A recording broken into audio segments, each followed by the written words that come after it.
Hey guys, what's up? Welcome back here to today's episode of Intuitive Angling, and much appreciated you guys checking out today's video and spending some of your time with me. Guys, I got a confession I want to make today. I'm going to share something with you guys that I hadn't talked about really in about 45 years. We're going to get into that in today's video. I know a lot of you guys like some of the sort of the more of the personal interest stories here around the channel if you've been following it for a while, so I've got a good one for you guys today. Also, guys, just a quick invitation. If you haven't had a chance, I'd like to invite everybody to please consider pushing that subscribe button here at Intuitive Angling. Right now, we've only got like 32% of the people that watch the videos every day are actually subscribed to the channel, and that's a good way to help the channel grow. If you like the content, just like the video, subscribe to the channel. It's free and easy. That can help out. And also, guys, just a big thank you I want to extend to everybody that has supported Intuitive Angling by all the avenues that we offer, by going into the video link description, using my tackle warehouse link, my solar bat link, my lake map breakdown, on the water lessons. Really appreciate that. Okay, I want to take you guys back in time a little bit. I'm going to really confess what happened. There was really two events that happened back in, this was 1979, 1980, my junior and senior year in high school, that really is the reason that I fished professionally. I mean, what happened from a couple of really a-hole coaches in high school. There's no other really way to put that. I don't really know another way I can say it, but I want to talk a little bit about what happened there. Now, throughout the course of my, like grade school and junior high, man, all I wanted to do was be a pro angler. I read Bassmaster constantly. I didn't care about anything in Bassmaster magazine except for they had a thing called the Tournament Trail, and they covered every tournament that they had. And then they had a lot of ads for lures and stuff. So the only thing I liked was looking at the ads for the lures and looking at the Tournament Trail, and maybe that cartoon called Harry and Charlie. If you guys are old dudes like me, you know who Harry and Charlie is with Bassmaster. Back when Bassmaster was great, before, their magazine went down the tubes. But anyway, when I got into high school, as you're getting in high school, you're trying to formulate what you want to do with your path moving forward. It's right around the corner, and I knew I wanted to be a pro angler, but I didn't really know how to go about it. This is back in the 70s, where it was a little bit different world. So I was trying to come up with some different options of what I wanted to do. And in the meantime, like anyone else, guys, I wanted to play sports in high school, and I loved baseball. I played Little League, excuse me. I played Little League. I played Babe Ruth baseball growing up. I had a huge baseball card collection, and I could give you the stats of like almost every Major League Baseball player that there was. Now back then, baseball was a lot greater. There wasn't as many teams. It's like it was a simpler time. It's like you could pronounce the names of the people, most of them out there. It was just, you guys know what I'm talking about, that followed like the Big Red Machine back in the 70s and all that type of stuff. It was a different world in baseball. And I was ate up with it.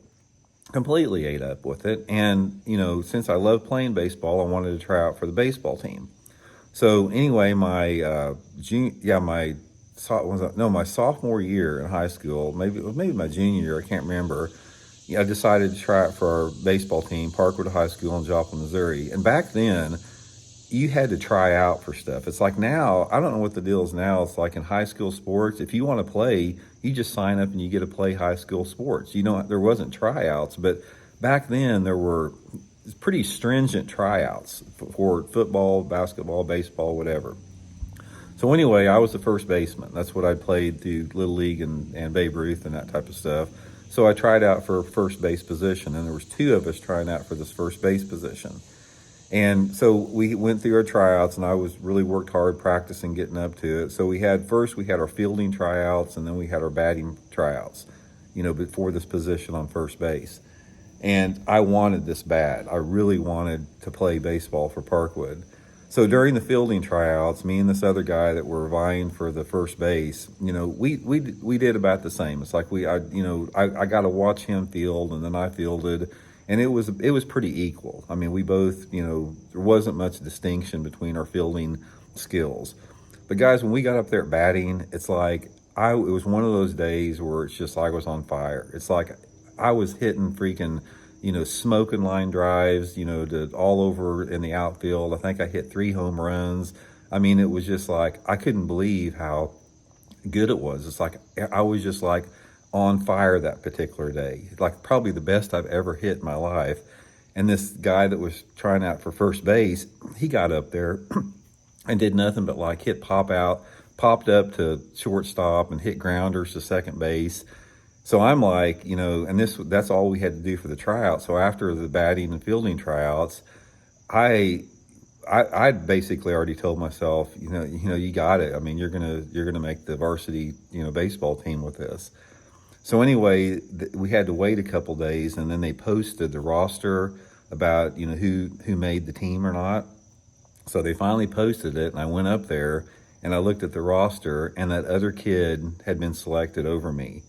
And I'm like, are you effing kidding me? It's like, if you guys have ever saw like the Christmas Story, when like when that little kid, when he got his that thing in the mail and it was like a big disappointment, it's like, and he said, son of a bitch, and like that, that's like me. I'm like shaking my head. It's like, how in the world did this happen? I said, I do not understand. And I was mad and I was frustrated. So anyway, like over the next course of a couple of days, another friend of mine who knew the coach and knew this kid a little bit, he went up and basically said, he goes, hey, Randy, you know the reason why you didn't get your position? He said the coach was like best friends with the kid's family that, they selected for first base. It was like just some good old boys club, and it's like, I couldn't believe it. It was like, my faith in mankind like dropped to an all-time low. And then after that, I decided, it's like, well, okay, I didn't make it, whatever, I'm going to try out for basketball. So I went to try out for basketball, to the basketball team. And I was like, okay with basketball. It wasn't bad, wasn't super great. But, I hustled a lot, moved around the field, made baskets. And after the tryout, the coach came up to me, the basketball coach, and he was also the math teacher.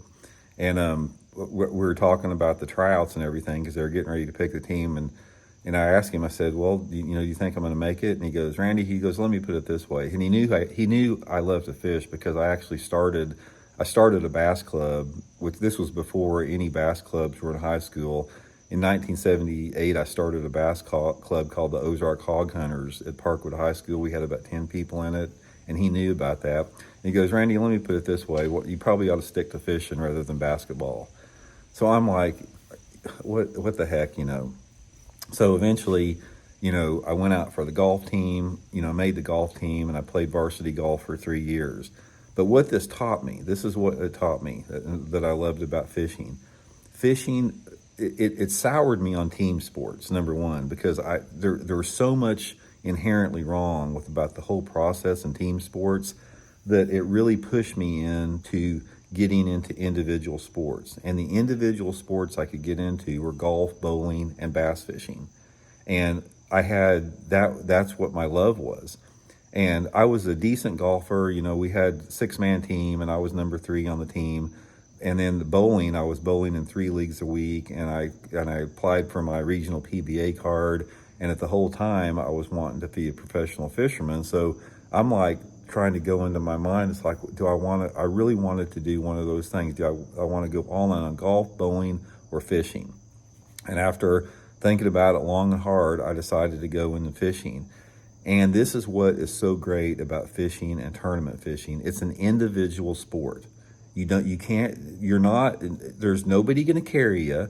There's nothing, nobody's responsible. I mean, you don't have anything to blame or anything about yourself. You can't, there's so much stuff about the team sports. There are aspects about team sports that have variables that are not controlled. And there's injustices, just like what happened in my baseball tryout.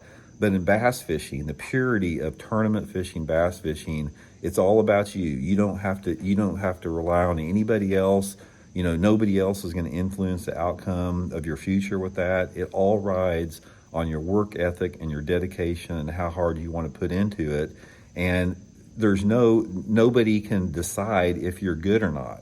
It's like within baseball or trying out for football or whatever, you have coaches that have biased ideas, and they're going to decide if and when you're going to play on the team. But it's not that's the way in professional fishing. It's like it's all about you, and you can set your own destiny. And that's the one thing that allowed me to gravitate to professional bass fishing, is that sense of independence, that I was in charge of my own destiny and my own outcome. And that's why I don't like team sports at all now. I've been completely soured on team sports, and I really gravitate to individual sports, again, like bowling, golf, fishing, that type of stuff. I think that's a lot more pure environment to do that. So anyway, I don't know, guys, just a random story I wanted to share with you. You may say, well, that was a waste of 10 minutes of my life, or you may have enjoyed it. I don't know. But anyway, I appreciate you guys tuning in. We'll talk later.